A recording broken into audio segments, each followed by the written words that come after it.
Hello viewers, कैसे हैं आप लोग? ठीक हैं? मैं उम्मीद करता हूँ आप सब ठीक होंगे, बाखैरियत होंगे। मैं आपका बहुत शुक्रिया अदा करना चाहूँगा कि जिस तरीके से आप लोगों ने मुझे अब तक वेलकम किया है ऑन यूट्यूब चैनल, और इसी तरीके से मुझे उम्मीद है कि आप अपना प्यार मेरे साथ रखेंगे। और मुझे सबसे ज़्यादा खुशी इस बात की है कि लोग इस चीज़ को, मेरी ऑब्जेक्टिव्स को समझ रहे हैं और वो मुझे सराह रहे हैं और मेरी वीडियोस को लाइक कर रहे हैं, व्यू कर रहे हैं, शेयर कर रहे हैं। मैं आप लोगों का बेइंतहा शुक्रगुज़ार हूँ। अच्छा, जिस तरह से मैंने अपनी लास्ट वीडियो के अंदर आप लोगों से कहा था कि मैं अब आने वाली वीडियो के अंदर एबीसी एनालिसिस के ऊपर डिस्कस करूँगा। मेरी लास्ट वीडियो जो आप लोगों ने बहुत माशाल्लाह उसको रिव्यूज़ मिले हैं और आप लोगों ने इसको बहुत लाइक किया है। एबीसी एनालिसिस से पहले मैंने फीफो, लीफो, फैफो और बिन कार्ड की जो इन्फॉर्मेशन आप लोगों के साथ शेयर की थी, और उसमें मैंने कहा था कि मैं अब आपके साथ एबीसी एनालिसिस के ऊपर काम करूँगा। अच्छा, अब एबीसी एनालिसिस को समझ लेते हैं। हमारी किसी भी एक अच्छी बड़ी ऑर्गेनाइजेशन से मुराद के मिनिमम आपके 50 अबव एसक्यूज़ आपके ऑर्गेनाइजेशन में रन हो रहे हैं।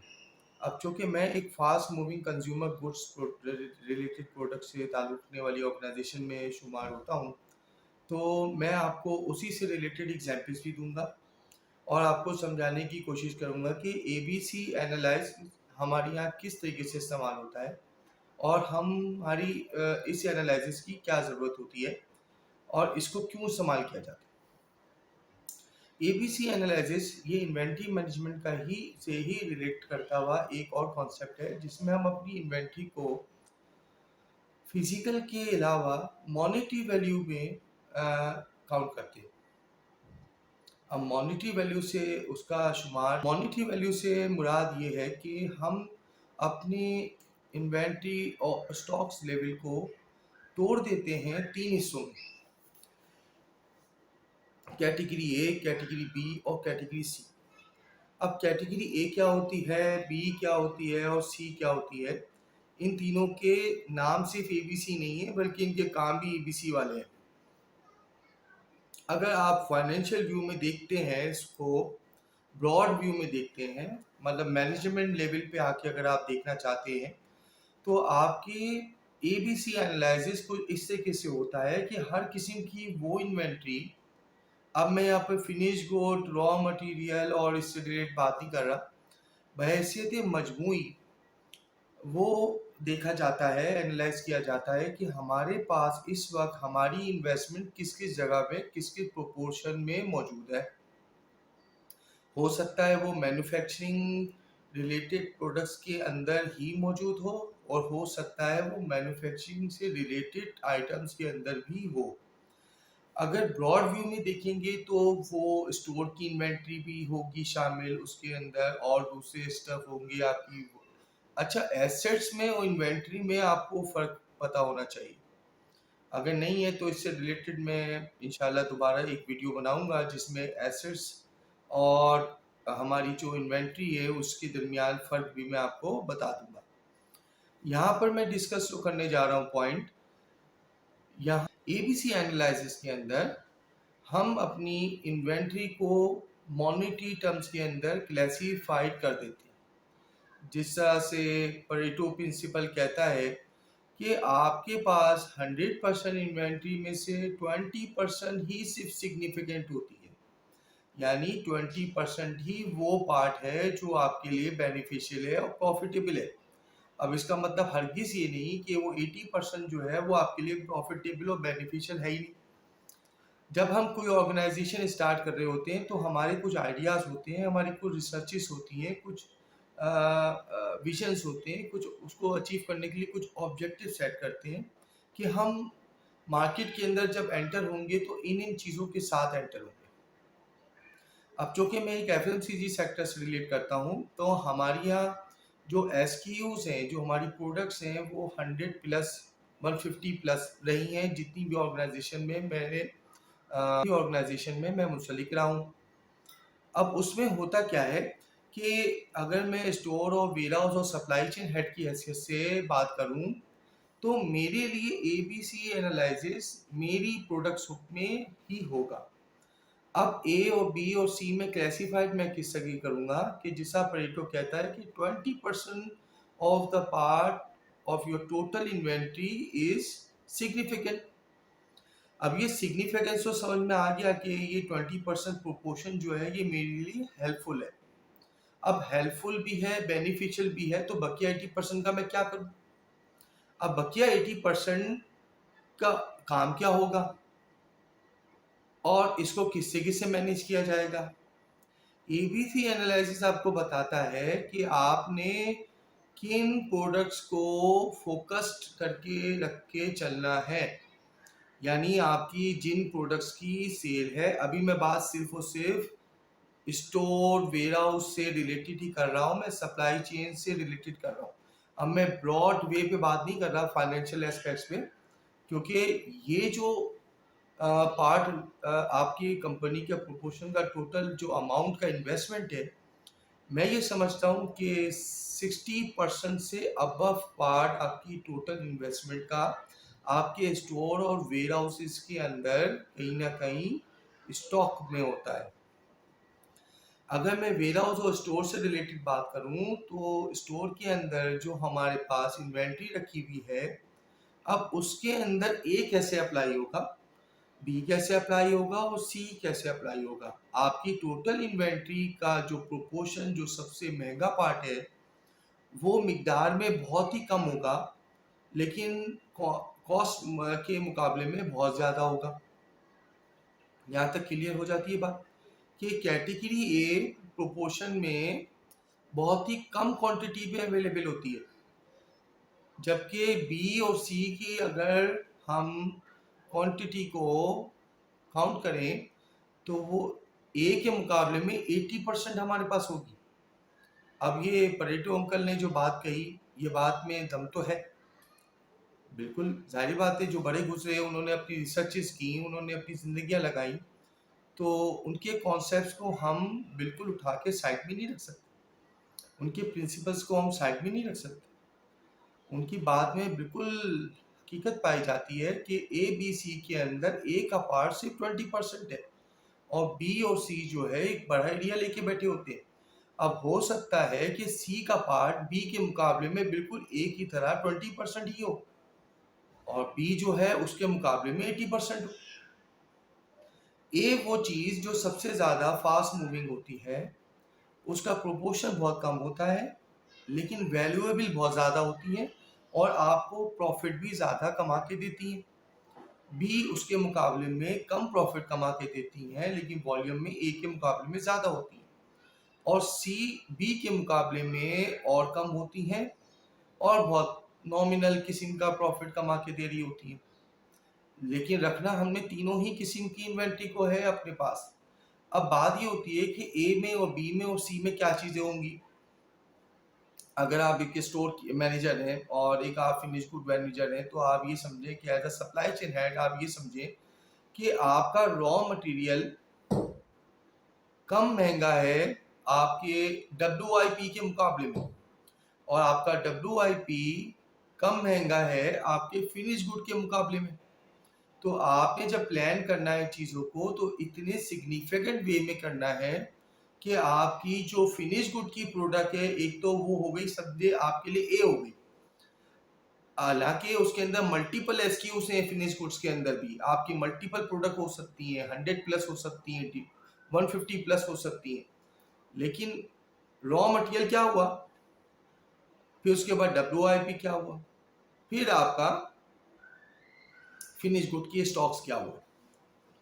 रॉ मटेरियल्स के लिए अमूमन आपने देखा होगा बड़े बड़े गोदाम, बड़े बड़े स्टोर्स होते हैं और उसके अंदर एक जगह पे कार्टन रखे हुए हैं, एक जगह पे केमिकल्स रखे हुए हैं, एक जगह पे मुख्तलिफ उनकी पैकेजेस रखी हुई हैं।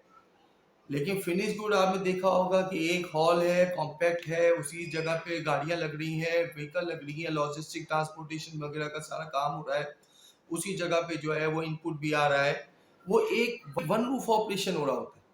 जबकि हो सकता है कि आपका स्टोर ऑपरेशन जो है वो मल्टीपल रूफ ऑपरेशन हो रहा हो। तो एक तो बात ये हो गई कि इधर हमें ABC का अंदाजा हो गया। अब उसको मजीद हम तोड़ देते हैं कि एबीसी का और क्या मकसद है इन्वेंट्री मैनेजमेंट के प्रिंसिपल, इन्वेंट्री मैनेजमेंट के सिस्टम के अंदर। एबीसी आपको ये बताता है कि आपने ए प्रोडक्ट जो रखी हुई है उसकी कितनी अमाउंट है और आपने इसको किस तरीके से मैनेज करना है, बी का क्या है, डी सी का क्या है। ऑब्वियसली ए की अमाउंट जब सबसे ज़्यादा है, कॉस्ट सबसे ज़्यादा है, तो हमने ए के ऊपर तो बिल्कुल भी कॉम्प्रोमाइज़ नहीं करना, क्योंकि ए प्रोडक्ट ही हमारी वैल्यूएबल प्रोडक्ट है और ए प्रोडक्ट से ही हम सबसे ज़्यादा बेनिफिट और मॉनेटरी टर्म में प्रॉफिट अर्न कर रहे हैं।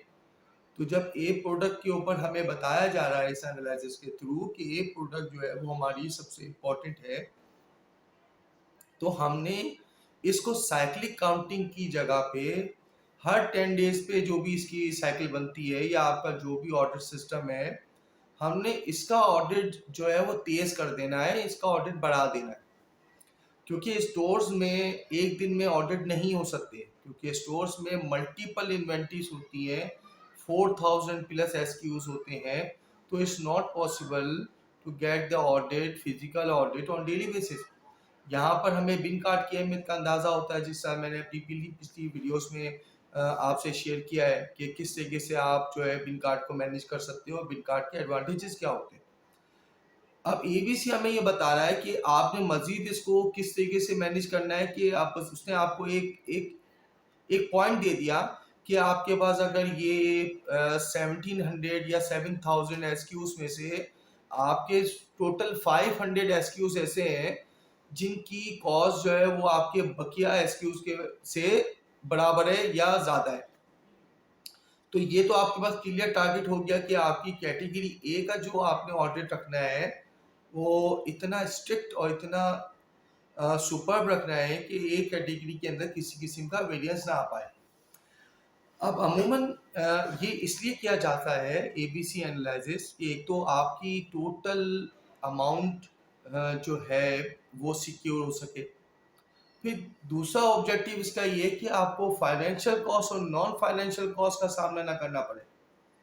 अब फाइनेंशियल कॉस्ट क्या है और नॉन फाइनेंशियल कॉस्ट क्या है, ये एक अलग बड़ा टॉपिक है, मैं थोड़ा सा आपके साथ डिस्कस करने की कोशिश करता हूँ। अब इसमें फाइनेंशियल कॉस्ट समझिए आप। फाइनेंशियल कॉस्ट ये है कि अगर एक रॉ मटेरियल स्टोर के अंदर कैटेगरी ए का स्टॉक में वेरिएंस था, सप्लाई चेन प्लानिंग जो आपकी एक अलग पोर्शन है ऑपरेशन से हटके, वो सिस्टम की स्टॉक्स को देखते हुए अपनी एक चीज प्लान कर लेता है कि हमने इस वीक में या अगले वीक में ये वाली प्रोडक्ट फलाने कस्टमर को देनी है, मिस्टर एक्स कस्टमर को देनी है। अब मिस्टर एक्स कस्टमर को आपने कमिट कर दिया कि मैं आपको डेट फला को ये स्टॉक दूंगा फिनिश गुड की शेप में। अब जब ये प्रोडक्शन प्लान होता है और जब आप प्लान करने के लिए जाते हो तो पता चलता है वो यूनिट्स जो है वो शॉर्ट है। फिर उसमें होगा ये कि जो यूनिट शॉर्ट है आप उसके लिए इमीडिएट बाइंग के लिए जाओगे। जब इमीडिएट और अर्जेंट बाइंग की बात आती है तो ऑब्वियसली वहाँ पर एक इशू ये भी आता है कि वेंडर जो है वो आपको स्टॉक ऑन टाइम देगा या नहीं देगा। जब वेंडर ने दे दिया तो फिर वो इमीडिएट वर्किंग है तो उसकी रेट बढ़ जाएंगी, उसकी कॉस्ट बढ़ जाएगी। यानी आपने जो कमिट किया हुआ था अपने कस्टमर से कि मैं आपको ये स्टॉक दूंगा, अब आपकी जो कॉस्ट है, सीओजीएस है, वो बढ़ गई। अब जब सीओजीएस बढ़ गई तो आप लॉस में गए, ये डायरेक्ट फाइनेंशियल कॉस्ट है आपके ऊपर, क्योंकि आपका प्रॉफिट कम हुआ या फिर खत्म हो गया, क्योंकि आपने अपनी गुडविल को रिजर्व करने के लिए ये चीज तो देनी होगी। अब समटाइम ऐसा होता है कि वेंडर आपको मटेरियल नहीं दे पाया। अब होगा ये से कि वो आपका कस्टमर जिसने आपको ऑर्डर दे रखा था वो आपसे अब स्टॉक नहीं लेगा और वो आपके दूसरे कॉम्पिटिटर के पास चले जाएगा, वहां से स्टॉक लेगा और हमेशा से उधर से स्टॉक लेगा और आपके पास नहीं आएगा पलट के। या हो सकता है मे बी आ जाए, लेकिन चांसेस ये होते हैं कि एक दफ़ा अगर कस्टमर नाराज होकर चला जाते हैं तो वापस बड़ी मुश्किल हो जाती है। तो यहाँ से कस्टमर का चले जाना ये एक बहुत बड़ी फाइनेंशियल कॉस्ट है जो कि आपको बेयर नहीं करनी चाहिए। आपका सिस्टम इतना मजबूत होना चाहिए बेस से लेके अपवर्ड कि आप इस किस्म के चैलेंजेस का सामना ही ना करें या उसको कम से कम मिनिमाइज तो कर दें। अब वो कस्टमर तो चला गया, यानी आपकी मार्केट से आपका एक कस्टमर कम हो गया और ए प्रोडक्ट का बायर था, तो इसका मतलब है कि वो आपका अच्छा खासा मार्जिन भी आपके साथ ही ले गया। अब इसी तरह नॉन फाइनेंशियल कॉस्ट में आप ये समझें कि वो कस्टमर गया नहीं, वो ठहर गया। अब उससे ठहरने से ये हुआ कि आपने जल्दबाजी में काम किया और मटेरियल मंगवाया और उसको बनवाया, उसमें वो टाइम भी लगवाया, फिर उसको दिया, तो आपकी वैल्यू, आपकी गुडविल उसकी नज़र में डिस्टर्ब हो गई। इसका मतलब ये है कि कस्टमर को अब ये अंदाज़ा हो गया कि आप कुछ भी कर सकते हो, कहीं भी कोई ब्लंडर मार सकते हो, तो नेक्स्ट टाइम वो आपको अर्जेंट ऑर्डर नहीं देगा, या फिर वो ऐसे ऑर्डर देगा जो उसको इतने नेसेसरी नहीं होंगे। तो नॉन फाइनेंशियल और फाइनेंशियल कॉस्ट तो थोड़ी बहुत आपको समझ में आई। एबीसी एनालिसिस हमें ये बताता है कि किस चीज़ की क्या वैल्यू है और उससे हम क्या फ़ायदा लेते हैं। Obviously category A, category B और कैटेगरी सी की क्लासिफिकेशन इसलिए की जाती है कि हमारे पास सी प्रोडक्ट कम से कम हो या ए प्रोडक्ट ज़्यादा से ज़्यादा ना हो। ए प्रोडक्ट उतनी ही हो जितनी रिक्वायरमेंट हो, 100% एक्यूरेट हो, क्योंकि उनकी कॉस्ट ज़्यादा होती है, उनकी अमाउंट ज़्यादा होती है। और एबीसी आप जब अपने स्टोर्स में, अपने वेयर हाउस में इम्प्लीमेंट कर देते हो, जो कि करना थोड़ा सा मुश्किल है, अगर कर देते हो तो इसका ऑल्टरनेटिवली फ़ायदा जो होता है वो ऑर्गेनाइजेशन को बड़े ब्रॉड वे में मिलता है। अब यहाँ पर मैं बात करूँगा सप्लाई चेन के चैंपियन से।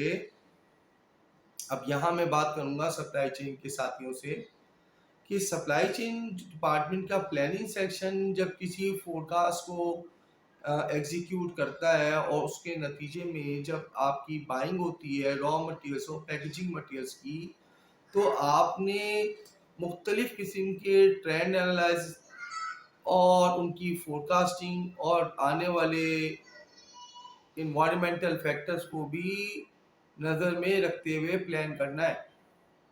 जब आप इन चीज़ों को अपने नज़र में रखेंगे तो आपकी प्लानिंग बहुत हद तक बेहतर होगी और आपका डेड स्टॉक जमा नहीं होगा, क्योंकि डेड स्टॉक जमा होना ऑर्गेनाइजेशन के लिए बेहतर नहीं रहता। और एबीसी एनालिसिस उसमें हमारी बहुत हद तक मदद करता है, एक तो इन्वेंट्री को मैनेज करने में और दूसरा डेड स्टॉक को रोकने में। ये उसका एक बहुत बड़ा एडवांटेज है। आई होप आप लोगों को कुछ इसमें समझ में आया होगा। आई होप आज की बातों से फ़ायदा हासिल होगा इंशाल्लाह, और इसी तरीके से आप मेरे साथ जुड़े रहेंगे। आपके लिए मैं इसी तरीके से नए-नए टॉपिक्स पे काम करता रहूँगा। बहुत शुक्रिया, अपना बहुत ख़्याल रखिएगा और सब्सक्राइब कीजिएगा, लाइक कीजिएगा और शेयर ज़रूर कीजिएगा please. Thank you so much.